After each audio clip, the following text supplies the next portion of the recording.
Alors on continue dans notre avancement. Il va y avoir un petit peu de bruit là avec le compresseur qui tourne.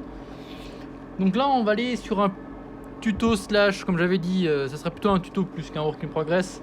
On la mettra à part. Nous allons faire ce qu'on appelle du reverse wash. Alors, si vous vous souvenez, on avait fait ces pièces là. Donc les manchettes du Shina Justein. Et du coup, alors là, ce que j'ai fait, j'ai simplement mis une couche de peinture blanche. En l'occurrence, techniquement, c'est censé être du gris vu que c'est du Neutral Grey 1. L'autofocus qui est super capricieux. Allez, dégage. Voilà. Et du coup, maintenant, on va voir c'est comment on va peindre tout le relief en blanc et maintenir le noir. Alors pour ça, on va faire, comme je l'avais dit, la technique du reverse wash qui consiste à peindre toute la pièce en noir avec du flat black émail. Donc l'émail n'attaque pas l'acrylique, par conséquent on peut travailler dessus ensuite en nettoyant en fait l'excédent de peinture et simplement conserver le relief blanc. Donc le truc c'est que l'émail, étant donné qu'elle est beaucoup plus lente à sécher que l'acrylique, ce qui va être fait maintenant, je ne pourrai pas nettoyer avant demain. Donc du coup on fera style une ellipse pour montrer le truc. Spray de l'émail est un petit peu différent par rapport à spray de l'acrylique. Simplement, comme je dis, ça sèche très lentement et c'est pas tout à fait le même style de composition. Donc il va falloir y aller vraiment doucement. Voilà. N'hésitez pas à arrêter de sprayer et juste balancer que de l'air pour aider au séchage. Sauvez-moi, j'arrive plus à parler. Là, j'en ai juste mis un tout petit peu et on voit déjà que la pièce est déjà bien noire. Mais par contre, ce qu'on va faire, c'est qu'on va bien recouvrir la pièce, car comme ça, en fait, ça évitera ensuite, quand on va nettoyer le superflu, que si, admettons, on glisse un petit peu, ça attaque pas directement. Donc on va juste continuer à faire ça jusqu'à ce que la pièce soit bien noire.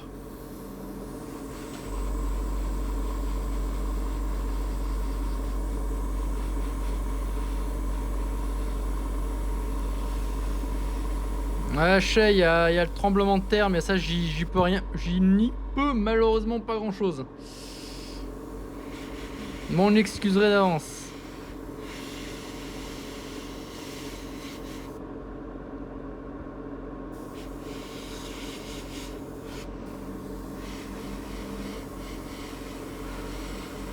Voilà. Bon là en l'occurrence c'est du flat, hein, c'est du flat noir. Voilà, toute la pièce est bien noire. J'ai pris du flat simplement parce que après ça, le vernis final sera un vernis mat. Donc en fait même si je l'aurais mis gloss, ça aurait rien changé à la fin. Donc voilà, on va laisser sécher ça 24 heures et on verra ensuite pour la suite de la procédure. Alors voilà, notre peinture émaillée a complètement séché. Donc voilà à peu près ce que ça donne. Et maintenant, comme j'avais dit, on va enlever l'excédent sur les reliefs. Alors pour cela, vous avez deux options. C'est soit vous utilisez de l'essence à briquet, voilà, qui est un petit peu moins agressif que le diluant émail. Et on va plutôt préférer celui-ci. Alors simplement, pourquoi? Parce que comme du coup, il est un petit peu moins agressif que le diluant, ça va seulement permettre éventuellement, si vous avez la main un petit peu trop lourde ou un petit peu tremblante, ça évitera simplement de trop enlever là où vous voulez pas. Donc ce qu'on va faire simplement, c'est qu'on va aller frotter les reliefs. Voilà.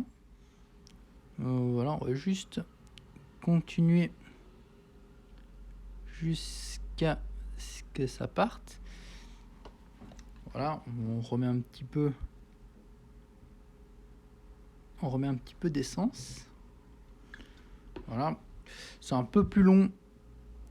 C'est un peu plus long comme ça, mais je préfère, c'est un peu plus safe.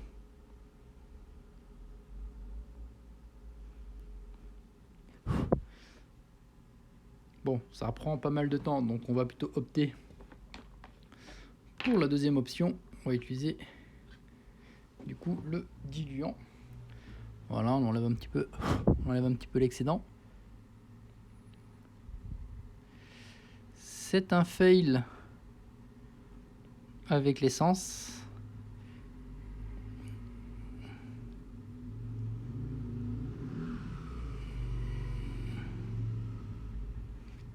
Voilà, on voit déjà que ça commence que le surplus commence déjà un petit peu à partir.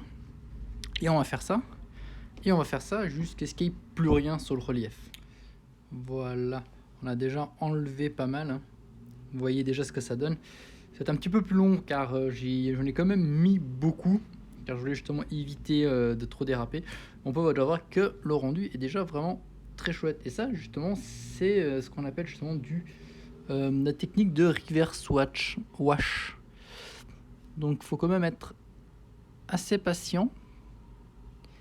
Si vous avez des Q-tips comme cela qui sont plats, j'ai dit voilà, qui sont plats, ça peut rendre le travail beaucoup plus facile qu'utiliser des Q-tips assez traditionnels comme ceci, car cela c'est franchement pas top, ils partent rapidement en morceaux. Donc utilisez des Q-tips un peu adaptés. Si vous avez éventuellement des Q-tips en silicone, cela fonctionne aussi très bien.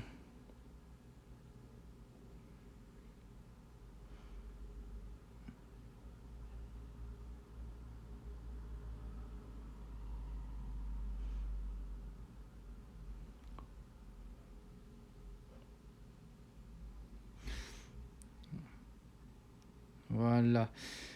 Alors, je ne vais pas tout faire, les 6 pièces qui manquent, je ne vais pas toutes les faire comme ça. Je vous montrerai une fois que tout sera terminé, le rendu final. Par contre, truc important, c'est qu'une fois que tout est fini, il faut impérativement tout vernir. Car l'émail est une peinture qui s'abîme très facilement. Et comme elle s'abîme très facilement, il faut protéger une fois que c'est fini. Mais ça, on verra au moment venu. Donc voilà. Alors, nous avons terminé presque l'intégralité des pièces. Donc on peut voir ici que c'est pas trop mal. Hein.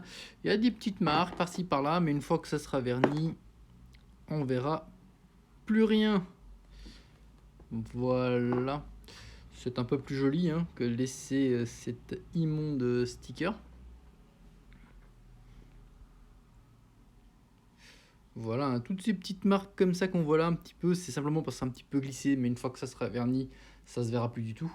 Cependant, petite boulette, ici j'ai oublié de mettre du blanc juste ici, donc du coup celle-ci, va falloir la refaire. Et donc voilà, une fois que tout sera terminé, il faudra bien penser à les vernir pour éviter simplement que la peinture émail s'abîme. Voilà, cette vidéo sera un petit peu à part, ça fera office de tuto reverse wash. Mais elle restera quand même dans le work in progress. Ouais, voilà.